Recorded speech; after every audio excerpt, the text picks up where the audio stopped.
Hello and welcome to another edition, and the first edition in a while, of the Official Visit podcast from the Oregonian and OregonLive.com. I'm Andrew Greif. I cover Oregon Ducks football alongside Tyson Alger, also beat writer covering Oregon Ducks football. Tyson, we haven't done this in a while. What have you been up to the last 3 or 4 weeks? Boy, it has been a while, hasn't it? What was our last one? Did we do it with a player, or was it a riffing? I believe we did it with Matt Haggerty, perhaps. Oh, right. That was a fun one. Okay, since then, basketball started a little bit. Yeah, a little bit of that. Season. We had a little trip to Seattle. Then we had a trip to Arizona, which was pretty fun. But yeah, just ready to get back behind this mic and create some magic. We do owe it to our listeners to produce some more podcasts. We've been slacking off. We've been trying to get some guests. They haven't always come through.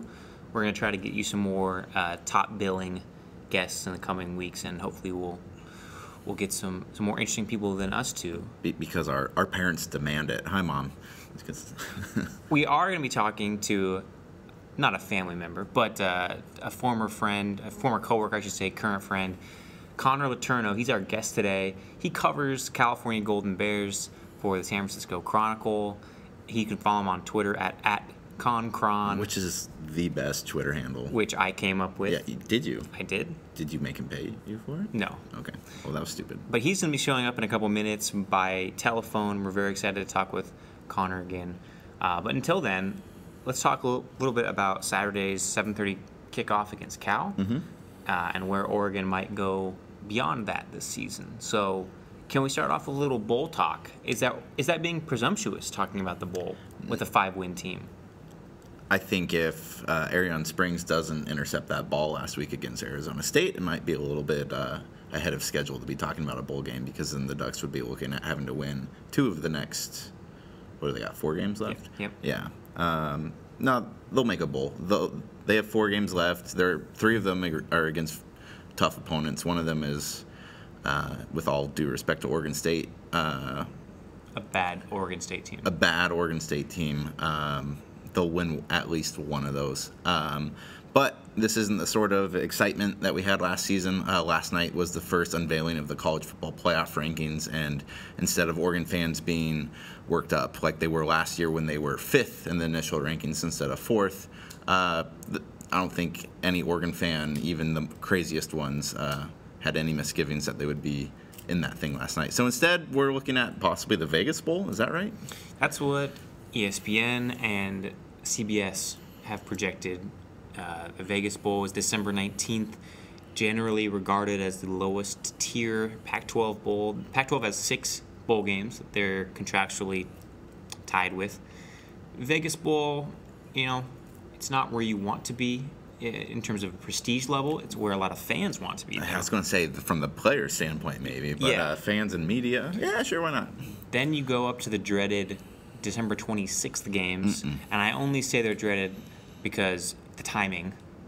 Foster Farms Bowl in Santa Clara and the Sun Bowl in El Paso, those are games where, I wonder how people will travel. It's right after the holiday, of course.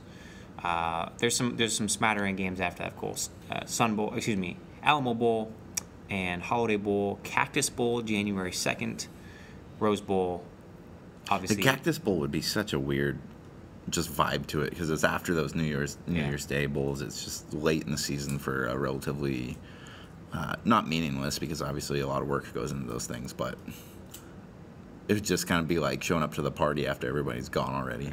Right. Washington played in that one last year, and they weren't a particularly great team, so it's the farthest out of the games, but it's not necessarily placed there because of prestige. And a point you brought up before we started recording was, kind of related to those college football playoff rankings last night. Not a single Pac-12 team in there, which would in the top 10. In the top 10, which is going to affect, if it stays like that, it's going to affect Oregon in a roundabout way. Yeah, the playoff committee ranks 25 teams. Obviously, the only people only care about the top 4, but they rank top 25 because they have to also seed the New Year's 6 bowl games. So there's 6 bowl games that are in rotation to hold a playoff semifinal. So this year, the 4 games that aren't part of the semifinals are going to be seeded by the playoff committee. So there's a chance that, Utah, for example, if they maybe lose in the Pac-12 championship game but don't lose until then again, maybe they get into a Fiesta Bowl or maybe something else. So there's a shot that Oregon could I guess bump some teams up in effect, but those are kind of low rankings, and it's putting them on the bottom edge, and maybe the best team in the Pac-12 only gets in the Rose Bowl this year. Yeah. So where do you want to go from here? I think we should go to Connor.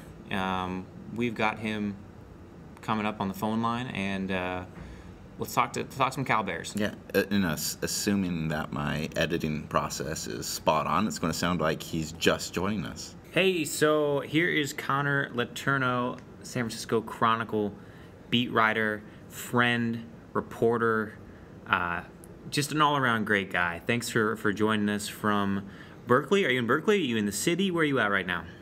I'm actually at my place in Oakland right now. Oh. At the moment. Wow. Heading to Cal in a little bit. Okay. Now, let's do a little quick over-under. What do you think his rent is in Oakland right now compared to Portland? I'm putting an over-under on, $2,000. I don't even know what size you're rolling, but I just feel like Oakland is really expensive. I'll say it's significantly less, which is why I live in Oakland and not San Francisco. That's very frugal of you. Yep. So let's talk real quick off the top of the head, because Tyson last night covered the Oregon Hoops game. I know we're talking football on this podcast, but I feel like there's a possibility of pretty good Ducks-Bears Hoops game coming up in the near future. Bears are ranked 13th in the first AP poll, I want to say. What's the 30-second preview of Cal basketball this year? Yeah, they're, I think, 14th in the AP poll and the USA Today poll. They returned 3 starters, and Jabari Bird, Jordan Matthews, and Tyrone Wallace. Tyrone Wallace being a All Pac-12 guy last year, could have potentially gone to the draft if he had chosen to, been selected. And then they add 2 top 10 recruits in Ivan Rabb and Jaylen Brown. Jaylen Brown being a guy who should be a top 5 pick in the draft next year, could be a go-to scorer for them.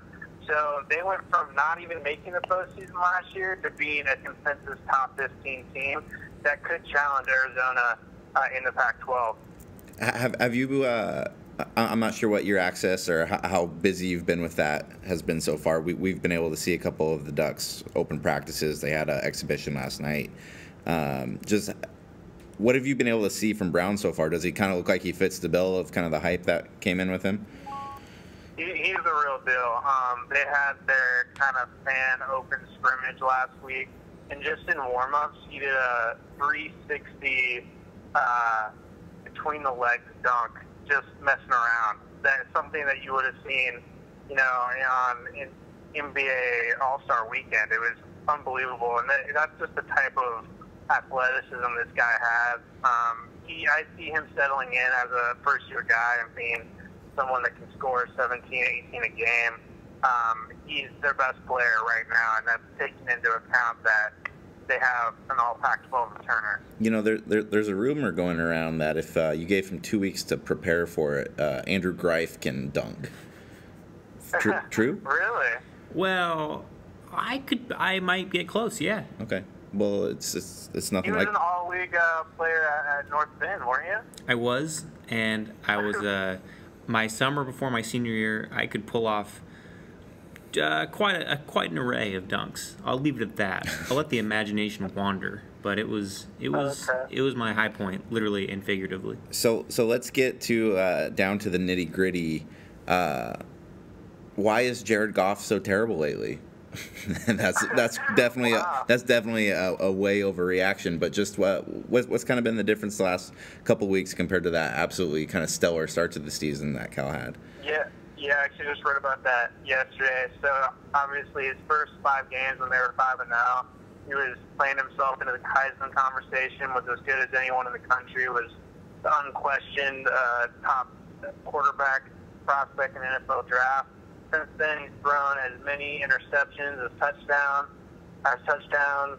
His efficiency has gone way down. But, a lot of it is not even necessarily his fault. You look at their past 3 games, all of which have been losses, and there have been different things that have gone wrong in all the games. A lot of it's not even relating to him. The Utah game, he threw 5 picks. At least 3 of those were deflected. And then he kind of got overexcited trying to throw them back in the game and made a couple bad throws. The UCLA game was the offensive line's the worst game of the season. Had absolutely no production. Was sacked 5 times. Had no time to make his reads. And then last week against USC was really several different factors. He did make a couple bad throws, but his 2 interceptions. One, he was knocked on the play, had the ball flutter out of his hands. The other one, he believes, and I think they have a good argument, was probably a pass interference that wasn't called. And so a lot of factors. He's still the same Jared Goff. He's still capable of putting up 400 and something passing yards on a game. He's still the same guy. So I don't think anyone around Cal is too worried. So last year, as we mentioned before this, I think we mentioned you were the Oregon State beat writer. You got to cover a pretty good quarterback last year in Sean Mannion. Just switching programs and covering another elite quarterback full time. What are kind of some of the differences, similarities that you notice about covering a different guy? Well, I think Jared Goff is unique in the sense that I haven't seen very many people who are as unflappable as him. I mean, he doesn't flinch under pressure when he's facing a pass rush. He'll make NFL type throws right, a minute second before taking a hit. So it's that type of precision and accuracy that you don't see from a lot of people, including Sean Mannion. In that way, he's almost, I dare to say, very good at F. He's not easy. Careful. Easy. He's not the runner that guy was at all, but he has some of those traits, which is why he's probably going to be a first-round pick, maybe even a top 5 pick in the draft. Yeah, that was something that Tyson was at availability on Wednesday when they have defensive coordinator Don Pelham talking, and he said that was something that was brought up about an area where Goff has really improved is his elusiveness. And he's not necessarily a straight line runner. He's not going to beat you in a foot race, but they made it sound like he keeps plays alive. Is that something you've noticed? Obviously, you didn't cover him his previous 2 seasons, but is he a guy who can, almost like Ben Roethlisberger, use his feet to keep things going? Yeah, he definitely has. He's a lot more athletic than he looks. He can escape the pocket when he needs to. They actually have incorporated some more design runs into their game plan in the past couple weeks. He can make that happen. He's not. I wouldn't say he's a runner by any stretch of the imagination, but he's also not Sean Mannion. He can move in the pocket when he needs to and create plays when he needs to. And he also punts from time to time. So the guy can do a lot. Mariota never punted, did he? No. I mean, he caught a pass, but he doesn't punt. He's kind of a slacker. Goff's better. Yeah, Goff's better. Who is that was kind of like what we were talking about with the downturn during the losing streak of Goff's play. The turnovers are something that I've looked at a lot. So Cal, number 1 in the country with 22 turnovers forced, but the last 2 games, obviously both losses, they've only forced 1 combined. What's the story there? Were they taking advantage of overmatched opponents? And is this kind of a more realistic look of this defense? Yeah, I think that the overmatched opponent thing is a good point to bring up. I mean, the difference between their first 5 games and their last 3 games, competition-wise, has been pretty steep. This schedule is extremely backloaded, and I think they've struggled in all phases, both offensively, special teams, defensively, just with the tougher competition. This is a defense that really, really depended on forcing turnovers. If they're not forcing turnovers, they're not going to be a good defense. If they are forcing turnovers, they're a pretty good defense. They're not great in coverage. The thing that's kind of hurt them is, a lot of their turnovers, their picks that they've gotten have been off the pass rush. They were doing pretty well in sacks early on in the year, and that's gone silent as well. So with not being able to get as much pressure on the quarterback, they haven't, been able to force as many turnovers, and their defense has been struggling because of it. One of the interesting things for us this season has been kind of just watching the opposite of last year, whereas everything went right for the Ducks last year. A lot of things have kind of gone awry, and inside the bubble here in Portland and Eugene, there's kind of been different levels of distress or whatnot. What's it been? I mean, what's the vibe on Oregon from outside the Oregon borders? Like, what's the impression you get that like Cal or other fans think about them right now? Actually, tight end Steven Anderson made a couple interesting comments about Oregon the other day. He said that last year that they didn't feel like Oregon took them seriously, which is why they were able to score as much as they were against Oregon. And obviously, their Cal's defense was atrocious last year, so they weren't able to win that game. But they did score a lot of points on them, and they feel like, Oregon can't have that mentality this year because they're just not as good.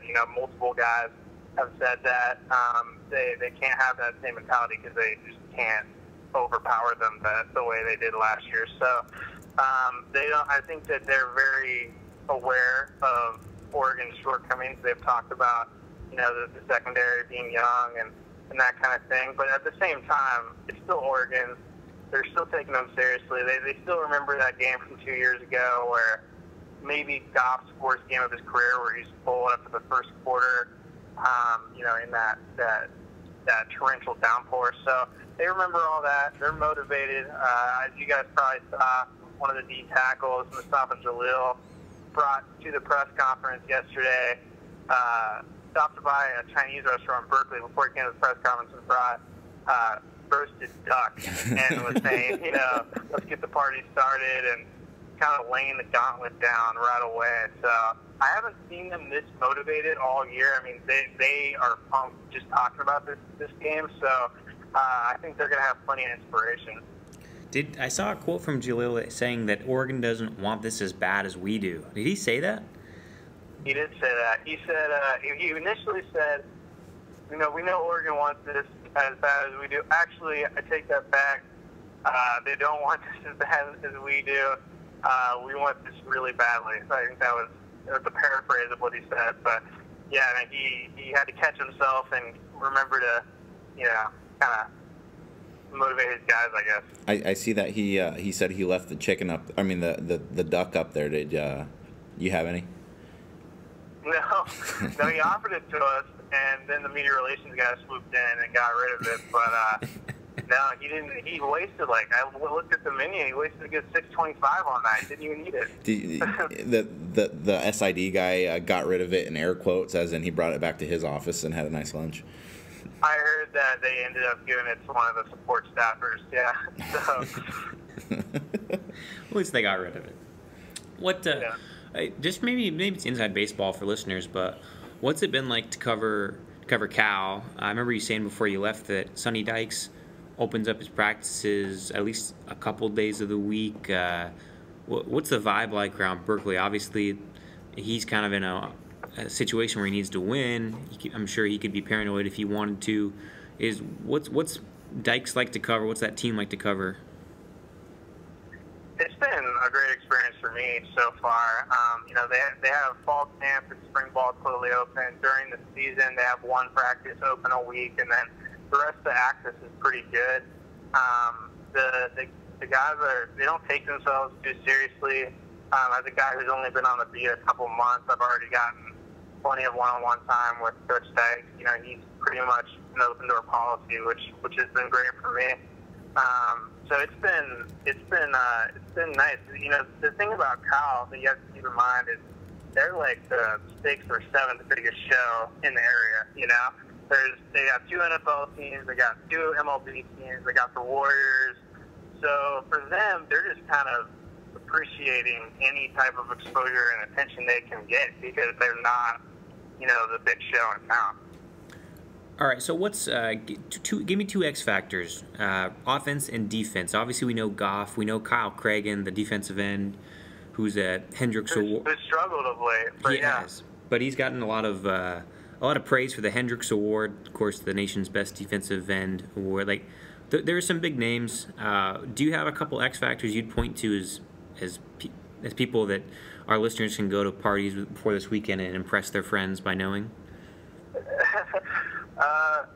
Okay, I'm going to throw out a name that, even a lot of Cal fans aren't super familiar with, but Chad Hansen, he's a wide receiver for them who's been getting more and more time on the outside behind Kenny Lawler.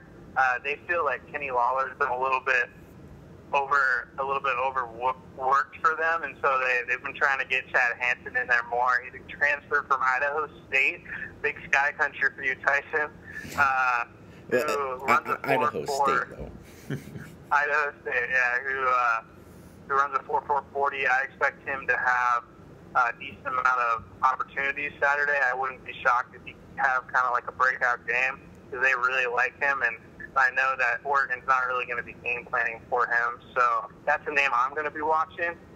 Defensively, there's a lot of things to pick because they've kind of been struggling all over the board there.